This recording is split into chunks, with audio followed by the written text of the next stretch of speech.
Hello everyone, मैं lecturer Arpita Dixit आप सभी को अपने YouTube channel the speed education में स्वागत और अभिनंदन करती हूँ। आप हमारे चैनल पर नए हैं तो हमारे चैनल को सब्सक्राइब कीजिए, बेल आइकन दबा दीजिए और अपने दोस्तों के साथ शेयर कीजिए। अगर आप हमारे चैनल पर पहले से ही जुड़ चुके हैं तो आप हमारे वीडियो को लाइक कीजिए और इसको शेयर कीजिए। तो चलिए बिना हम समय गंवाए हम देखते हैं कि आज का टॉपिक हमारा क्या है। तो देखिए आज का टॉपिक हमारा क्या है, परिवार की उत्पत्ति के विभिन्न सिद्धांत। आज के टॉपिक क्या है, तो परिवार की उत्पत्ति के विभिन्न सिद्धांत। अब देखिए परिवार की उत्पत्ति के विभिन्न सिद्धांत में कई ये क्या है, समाजशास्त्री मानव शास्त्री, इनमें क्या है, बहुत ज्यादा मतभेद है। परिवार कैसे उत्पन्न हुआ, कब उत्पन्न हुआ, इसको लेकर उन्होंने क्या है, कई मतभेद है। लेकिन जो इनका जो संक्षिप्त वर्णन जो हो सकता है, जो सर्वमान है, जो ज्यादा राइटरों ने क्या किया है उस पे अपना मत दिया है, तो उसको हम लोग निम्न प्रकार के जो है उसको हम लोग आज पढ़ेंगे। देखिए सबसे पहले हम लोग क्या पढ़ेंगे, यौन साम्यवाद का सिद्धांत। पहले क्या है, यौन साम्यवाद का सिद्धांत। अब देखिए इसमें मार्गन, फ्रेज, ब्रीफाल्ट इत्यादि कुछ मानव शास्त्री, उनका ये कहना है कि इस प्रारंभ में, ध्यान सुनिएगा, मार्गन है और कौन है बताइए, मार्गन है, फ्रेजर है और कुछ और अन्य ये क्या है, मानव शास्त्री हैं, जिनका ये कहना है क्या कि प्रारंभ में परिवार जैसे, विवाह जैसे क्या कोई संस्था नहीं थी। प्रारंभ में विवाह जैसे और बताइए, प्रारंभ में विवाह जैसे और परिवार जैसे कोई क्या थी, व्यवस्था नहीं थी। मतलब जो जिससे चाहे यौन संबंध स्थापित कर लेता था। यौन संबंध का जो भी नियम था क्या था, बहुत ढीला ढाला था। अब इसमें क्या होता था कि स्त्री पुरुष के संबंध का क्या था, उस समय जब प्रारंभ में हमारा परिवार का रूपरेखा तैयार हुआ, प्रारंभ में यौन संबंधों का क्या था, बहुत ही अभाव था। जिससे जिसको मन किया उससे वो क्या कर सकते थे, यौन संबंध स्थापित करते थे। क्यों? क्योंकि उस समय यौन संबंधों का क्या था, बहुत ही अभाव था। ये किसने कहा है बताइए, अभी आपको हम बताए हैं, ये किसने कहा है, तो ये मार्गन और फ्रेज और ब्रीफाल्ट कहे हैं। ये कौन कहे, मार्गन, बताइए, मार्गन, फ्रेजर और ब्रीफाल्ट का ये कहना है कि यौन साम्यवाद का सिद्धांत ही क्या है, परिवार की प्रारंभिक रूपरेखा है। अब आइए देखते हैं, एक है पितृसत्तात्मक या शास्त्रीय सिद्धांत। अब क्या है ये क्या है, पितृसत्तात्मक या शास्त्रीय सिद्धांत। इसमें देखिए प्रसिद्ध जो प्राचीन प्रसिद्ध यूनानी दार्शनिक, आपने इनका हमेशा नाम सुना है, प्लेटो और अरस्तु का कहना यह है कि परिवार पितृसत्तात्मक थी। क्यों थी? चूंकि पुरुष क्या होते थे, ये मैं नहीं कह रही हूं, ये अरस्तु कह रहे थे और अरस्तु कहे और प्लेटो कहे, क्या कहे उन्होंने कि पुरुष स्त्री की अपेक्षा क्या है, अधिक ताकतवर है और उसपे कुछ ईश्वर की उसपे क्या है, बहुत ही अनुकंपा है और वो स्त्रियों से क्या है, ज्यादा शक्तिशाली, और वो हमेशा क्या करते हैं, स्त्रियों को अपने बस में करना चाहते हैं और चाहे इनकी एक प्रवृत्ति है। ये सभी पुरुषों में लगभग पाया जाता, हर पुरुष में नहीं, क्योंकि हर पुरुष में पाया जाता तो हमारे देश में इतने अच्छी अच्छी वीरांगनाएं नहीं होती, डॉक्टर नहीं होते, पायलट नहीं होते, मतलब हमारे देश को एक स्त्री चला नहीं पाती, हमारे देश की प्रधानमंत्री नहीं होती, वित्त मंत्री नहीं होती। तो ऐसा कुछ नहीं है, मतलब कुछ लोगों का ये है कि स्त्रियों को बस में करना हमारा क्या है, मुख्य धर्म है। लेकिन ऐसा हर पुरुष नहीं करते, क्योंकि कहीं ना कहीं हमारे माता पिता माता पिता हो या हमारे भाई हो या हमारे जो भी पुरुष वर्ग के हमारे सगे संबंधी, उनका सपोर्ट है तभी तो हम यहाँ तक पहुंचे हैं। तो मैं ये नहीं कह सकती कि हर पुरुष चाहता है क्या कि स्त्रियों को बस में करना। लेकिन ये किसने कहा था, किसका थिंकिंग था, तो अरस्तु और प्लेटो का। ये कौन थे, तो यूनान के प्रसिद्ध, बताइए, यूनान के प्रसिद्ध दार्शनिक थे। इस बात को आप लोग याद करिए। इन्होंने कहा कि परिवार की जो प्रारंभ रूपरेखा थी वो क्या थी? पितृसत्तात्मक थी। क्यों? क्योंकि पुरुष स्त्रियों से ज्यादा ताकतवर होते थे, चूंकि उनको ईश्वरीय अनुकंपा प्राप्त थी और वो स्त्रियों को बस में करना चाहते थे। इसलिए प्रारंभ में क्या थी? पितृसत्तात्मक सिद्धांत था। इसमें पिता ही सर्व मतलब रहते थे। जो भी कुछ है इसमें पिता ही इस परिवार के रहते थे। माता की कोई भूमिका मतलब नहीं थी। इसमें ये कहना है माता का भूमिका अब इसमें आपको बताया जाएगा। मातृसत्तात्मक सिद्धांत, इस सिद्धांत में आपको माता की भूमिका के बारे में बताया जाएगा। देखिए, ये पहला हम लोग क्या पढ़ लिए? पितृसत्तात्मक या शास्त्रीय सिद्धांत। अब हमको क्या पढ़ना है? मातृसत्तात्मक सिद्धांत। इसको आप लोग बहुत अच्छे से समझिएगा। देखिए, रॉबर्ट ब्रिफाल्ट अपनी पुस्तक द मदर में इस बात को बहुत ही अच्छे तरीके से क्लियर किए हैं कि जो प्रारंभ में परिवार कैसे प्रारंभ हो, उसका रूपरेखा, उसकी मुख्य बिंदु क्या थी, वो कौन किए हैं परिभाषित? बताइए। अभी मैंने आपको बताया रॉबर्ट ब्रिफाल्ट ने किया है मातृसत्तात्मक सिद्धांत को देखे। देखिए, इन्होंने अपनी पुस्तक द मदर में लिखा है कि परिवार की उत्पत्ति पुरुषों की सत्ता और उनकी अधिपति से नहीं है। परिवार की उत्पत्ति पुरुषों की सत्ता या उनकी अधिपति से नहीं हुई। क्यों? क्योंकि पुरुष अपना यौन संबंध से तृप्त होकर क्या होते थे? यौन संबंध से तृप्त होकर फुर्सत पाकर वो क्या करने लगते थे? स्वच्छंद घूमने लगते थे। लेकिन यौन संबंध के बाद जब संतान उत्पत्ति होती थी तो माताएं क्या करती थी? अपने संतान का पालन पोषण भरण पोषण करती थी और जो उनकी संतान उनसे उत्पन्न होती थी वो पिता के बारे में कुछ जानते ही नहीं थे। वो माता के अनुसार जो माता उनके बताती थी वही वो क्या करते थे? उनको जानते थे। माता के अनुसार ही क्या होते थे? उनकी सत्ता चलती थी, उनका वंश चलता था। इसीलिए इस सिद्धांत का नाम क्या दिया गया? पितृसत्तात्मक सिद्धांत। इन्होंने कहा कि यौन संबंध स्थापित या साम्यवाद या पुरुषों की वजह से क्या हो परिवार नहीं चला, क्योंकि उन्होंने तो यौन संबंध स्थापित करके फुर्सत पाकर स्वच्छंद घूमने, लेकिन जो संतानों का जो अगली पीढ़ी है, जो अगली धरोहर, उसको कौन संभाला? तो माता ने संभाला। तो इसलिए परिवार की जो प्रारंभिक रूपरेखा है वो मातृसत्तात्मक सिद्धांत से है और मातृसत्तात्मक होगा। परिवार की जो प्रारंभिक रूपरेखा है। अब देखिए, हमको क्या पढ़ना है? उद्विकासीय सिद्धांत। इसलिए मैं इधर हट जा रही हूं ताकि आप लोग इसको नोट डाउन करते रहिए। तो चलिए, आपने यहाँ तक नोट कर जो भी मैंने बताया ये क्रम वाइज तरीके से आप लोग लिख लीजिए और जो भी आपको समझ में आया या वीडियो चलते वक्त लिख लीजिए या वीडियो के बाद, क्योंकि अगर हेडिंग लिख लेंगे, एक टॉपिक लिखेंगे, उसके बाद से आप अपने मन से जो भी मैंने लेक्चर दिया लिखेंगे तो जीवन में कभी नहीं भूलेंगे। याद करने की उतनी जरूरत ही नहीं पड़ेगी। अब देखिए, हमारा क्या है? उद्विकासीय सिद्धांत। इस सिद्धांत को सबसे पहले वैकफोन ने 1815 से 1815 से 1887 में अपनी पुस्तक माइथ रिलीजन्स एंड मदर राइट 1861 में क्या किया? प्रस्तुत किया, जिससे मार्गन ने भी क्या किया? पुष्ट किया। उन्होंने कहा कि परिवार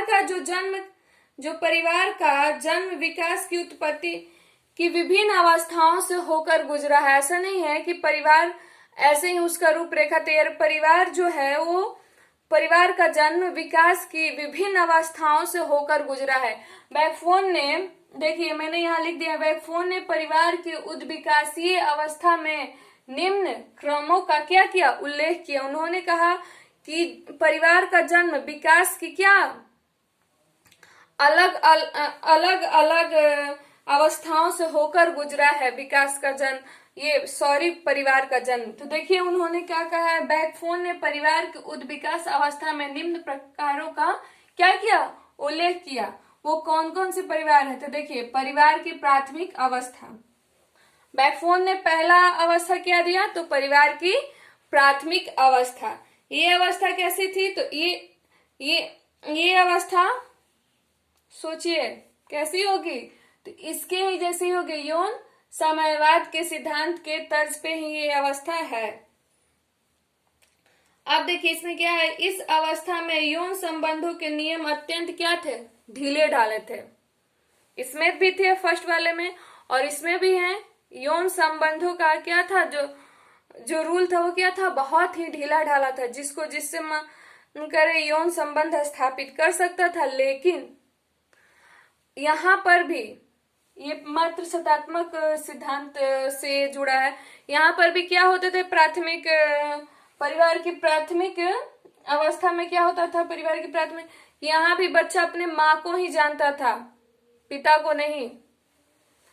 और ये कैसा सिद्धांत माना गया, तो यौन साम्यवाद के सिद्धांत जैसा ही था। इसको यौन साम्यवाद सिद्धांत या यौन साम्यवाद भी कह सकते हैं। परिवार की प्राथमिक अवस्था में ये मतलब इसमें ये गुण मिलते थे। अब दूसरा आता है परिवार की दूसरी अवस्था। परिवार की दूसरी अवस्था में क्या हुआ कि परिवार की दूसरी अवस्था, इसमें कन्याबद्ध होने लगा। इसमें क्या होने लगा, तो इसमें कन्याबद्ध होने लगा। इसमें लोग कन्याओं को ऐसा तो टेक्नोलॉजी था नहीं कि गर्भ में वो जान जाए, जैसे आज लोग जान जाते हैं और गर्भपात करा रहे थे। वो कन्या उत्पन्न होती थी, उसके बाद ये क्या करते थे, तो उसको जान से मार डालते थे, उनका वध नहीं कहेंगे, हत्या कर देते थे। क्या कर देते थे, हत्या कर देते, कन्या वध होता था। इसी से इस परिवार की दूसरी अवस्था में क्या चला, तो परिवार की दूसरी अवस्था में एक प्रथा चली जिसको हम क्या कहते हैं, बहुपति प्रथा। उसको क्या कहते हैं, बहुपति प्रथा। क्यों ऐसा हुआ, क्योंकि आप पहले ही जाने कि परिवार की दूसरी अवस्थाओं में क्या हो गया, तो कन्याओं का वध होने लगा, जिससे कन्याओं की संख्या कम हो गई। जब कन्याओं की संख्या कम हो गई तो बहुपति विवाह शुरू हो गया, उसकी प्रथा चलने लगी। क्यों, क्योंकि लड़की है ये नहीं है तो शादी कैसे होगा, तो एक लड़की से कई पुरुषों की शादी होती थी। ऐसा क्यों होता था, क्योंकि वो लोग लड़कियों को मार देते थे। जब लड़की ही नहीं रहेगी तो माँ कैसे होगी, बेटी कैसी होगी, बहन कैसी होगी, सोचो। तो वो इस अवस्था में नहीं सोचे। लेकिन जब स्थिति बहुत ज्यादा बिगड़ने लगी, अब हुआ कि संसार संकट में आ गया, तो फिर से यहाँ क्या हो गया, परिवार की तीसरी अवस्था आई और इसमें कन्या वध क्या हो गया, खत्म हो गया, एकदम जीरो के बराबर हो गया। अब क्या होने लगा, तो कन्याओं की अब जब कन्या वध कम हो गया तो कन्याओं की संख्या बढ़ने लगी। कन्याओं की संख्या बढ़ने लगी तो अब क्या होगा, अब कौन सी प्रथा चलने वाली है, सोचो। हमने कई बार सोचा है कि एक राजा थे, उनकी 4 रानियां थी, ऐसा कुछ सुने हो ना, तो यही प्रथा अब इसमें चलने वाली है। कौन सी, तो परिवार की तीसरी अवस्था में। अब यहाँ पे कन्यावध खत्म हो गया है। और क्यों खत्म हुआ, क्यों, एक तो वो रीजन था कि अब कन्याओं की बहुत ज्यादा कमी होगी, अब वंश कैसे आगे चलेगा, जो भी। तो अब क्या हुआ कि जब जो मानव था पहले क्या करता था, शिकार करता था, पशुपालन करता था, अब उससे आगे वो आ गया इस शिकार की अवस्था से। और क्या, जो शिकार की अवस्था थी और ये जो पशुपालन की अवस्था थी, उस अवस्था से समाज निकल कर कृषि अवस्था की तरफ गया। तो वहां क्या हुआ, उससे सदस्यों की जरूरत हुई। जब जरूरत हुई तो कन्यावध खत्म हो गया और उनको ये रियलाइज हुआ कि पुरुष के भांति ही कन्या क्या कर सकती हैं, हमारा सहयोग कर सकती हैं, हमारी मदद कर सकती हैं। तब इस वजह से उन्होंने क्या किया, 2 रीजन थे, इस वजह से उन्होंने क्या किया, तो कन्यावध मतलब कम किया, खत्म ही कर दे। इससे क्या होने लगा, कन्या ज्यादा उत्पन्न होने लगी। कन्या ज्यादा उत्पन्न होने लगी तो क्या होगा, अब बहुपत्नी प्रथा चलेगा। क्या चलेगा, बहुपत्नी प्रथा। इसमें क्या होगा, तो एक पुरुष के कई सारी स्त्रियां होंगी, क्योंकि बहुपत्नी, बहुत सारी पत्नियां होंगी, ठीक है। अब देखिए, तो ये हमारी तीसरी अवस्था है। अब इनमें क्या होता था, ये तीसरी, आपने पहला, दूसरा, तीसरा, देखिए दूसरा को याद रखिएगा, इसमें क्या होता था, तो कन्याओं का वध होता था, तीसरा में बंद हो गया, ठीक है, इस चीज को आप लोग बखूबी याद रखिएगा। अब बैकफोन ने इस सिद्धांत के आधार ये जो थे ये किसकी सिद्धांत थी, ये क्रम बैकफोन, तो बैकफोन के ही क्या हुआ, बैकफोन के सिद्धांत के आधार पर अब मार्गन भी अपना सिद्धांत दिए। ये क्यों भाई पीछे रहे, एक के साथ दोनों चलते हैं तो क्यों पीछे रहे, तो इन्होंने भी अपना क्या किया, एक सिद्धांत दिया जिसको आपको याद करना है। एक और चीज बढ़ा दिए, तो देखिए उन्होंने क्या किया, समरक्त परिवार दिया। अब इन्होंने परिवार के मतलब अवस्थाएं प्रकार को बताने का अपना एक तरीका अपनाया, समरक्त परिवार, समूह परिवार, इसको क्या है, सिंडेसियन परिवार। फिर क्या उन्होंने लिखा, पितृसत्तात्मक परिवार, यहाँ भी है। फिर पांचवा क्या है, एक विवाही परिवार। अब इन्होंने जो मार्गन थे इतना इन्होंने 5 प्रकार के विवाह 5 प्रकार के परिवार की इन्होंने क्या व्याख्या की। तो देखिए अब हम समझेंगे इसको एक लाइन से। अब क्या है, समरक्त परिवार, दिख तो रहा है ना, मैं थोड़ा साइड हट जाती हूँ, आप लोग इसको अच्छे से लिख लीजिएगा, ओके। तो अब देखिए समरक्त परिवार, समरक्त परिवार में क्या होता था कि इस अवस्था में लोगों के बीच किसी प्रकार का कोई यौन भेद नहीं था, जो जिससे चाहे संबंध स्थापित कर सकता था। भाई बहन में भी क्या होता था, इस प्रकार का संबंध स्थापित होता था। वो कौन में, तो समरक्त में, समूह में। अब देखिए इसमें एक परिवार के सभी भाइयों की दूसरी परिवार के सभी बहनों के साथ क्या हो जाता था, बोलिए, तो विवाह शुरू होने लगा, विवाह होने लगा। बताइए क्या होने लगा, भाई बहनों की शादी दूसरे परिवार के बहनों के साथ होने लगी।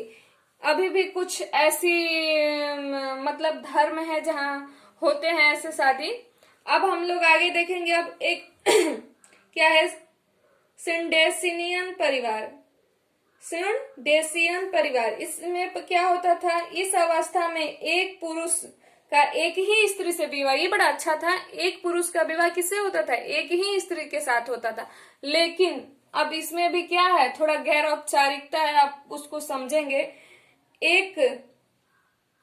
जो एक स्त्री थी उसका विवाह क्या होता था, एक ही पुरुष के साथ होता था, लेकिन पुरुष अपने परिवार में मतलब उसके परिवार में जितनी भी ब्याहती स्त्रियां थी उनसे वो क्या कर सकता था, तो संबंध स्थापित कर सकता था। उससे क्या कर सकता था वो, तो संबंध स्थापित कर सकता था। वो किसमें था, तो वो इसमें था, ठीक है, वो तीसरे नंबर में। अब चौथे नंबर पितृसत्तात्मक परिवार। इसमें अब क्या होता है, तो समझिएगा इस बातों को। इस अवस्था में वैवाहिक और पारिवारिक संबंधों और क्रियाकलापों में पुरुषों की सत्ता क्या हो गई, स्थापित हो गई। इसमें क्या हो गई, या चौथे में आके पुरुषों की सत्ता स्थापित हो गई, जो हम लोग अभी देख ही रहे हैं। अब देखिए फिर मार्गन क्या कहते हैं, एक विवाही परिवार। फिर मार्गन क्या कहते हैं, एक विवाही परिवार। इसमें क्या होता था, यह परिवार कैसा था, समझिएगा इस बात को। तो यह परिवार के विकास की अंतिम अवस्था थी। ये क्या थी, विकास की एकदम अंतिम अवस्था थी, जिसमें एक पुरुष एक ही औरत के साथ यौन संबंध स्थापित कर सकता था। इस प्रकार यह परिवार का क्या था, सबसे आधुनिक और सभ्य परिवार का क्या था, प्रकार था।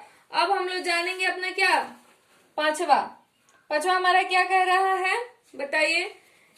एक विवाही परिवार का सिद्धांत, वो किसने दिया है, पांचवा लिख लीजिए, मैं उसके बाद आपके सामने आऊंगी, आप कहोगे कहा मैम चली गई। तो एक विवाही परिवार का सिद्धांत, देखिए इसको किसने लिखा, थोड़ा इनका नाम आपको अलग लगेगा, आपने सुना भी होगा, लेकिन इधर उधर हो जाने के डर से मैंने इनको लिख दिया है। तो इनका नाम क्या है भाई, बताइए आप लोग, दिख रहा है। तो इनका नाम वेस्टरमार्क, एक क्या है वेस्टरमार्क व दूसरा क्या है मेलिनोवस्की ने इस सिद्धांत को क्या किया, उल्लेखित किया या प्रतिपादित किया या इस सिद्धांत को दिए। अब वेस्टरमार्क ने अपनी पुस्तक हिस्ट्री ऑफ ह्यूमन मैरिज 1881 में, हाँ 1881 में ही क्या किया, इस सिद्धांत का प्रतिपादित किया। मानव जीवन में इन्होंने कहा कि मानव जीवन में कभी भी यौन साम्यवाद या बहु विवाह की स्थिति नहीं थी। आपने लिख लिया, मैं आ रही हूं। देखिए उन्होंने कहा कि हमारे परिवार के प्रारंभ में क्या था, कभी भी हमारे परिवार के प्रारंभ में कभी भी ये क्या था, ये यौन साम्यवाद या बहु विवाह जैसी कोई प्रथा नहीं थी। क्यों? क्योंकि एक ये सभ्य समाज का कोई इसमें रूपरेखा देखने को हमको मिला नहीं ना, जिसको जिससे मन करे वो यौन संबंध स्थापित कर लेता है। चाहे एक पुरुष के कई सारी स्त्रियां या एक स्त्री के कई सारे पुरुष, ये सभ्य समाज को दर्शाते हैं। आपके हिसाब से, मेरे हिसाब से, आपके हिसाब से भी नहीं दर्शाता होगा, क्योंकि आप भी तो एक सभ्य समाज के हिस्से हैं। और कहीं भी ऐसा देखने को नहीं मिला। हर जगह एक विवाह ही क्या है, सर्वोच्च विवाह के रूप में मिला है। एक विवाह क्या हुआ है, सर्वोच्च विवाह के रूप में मिला है हमको।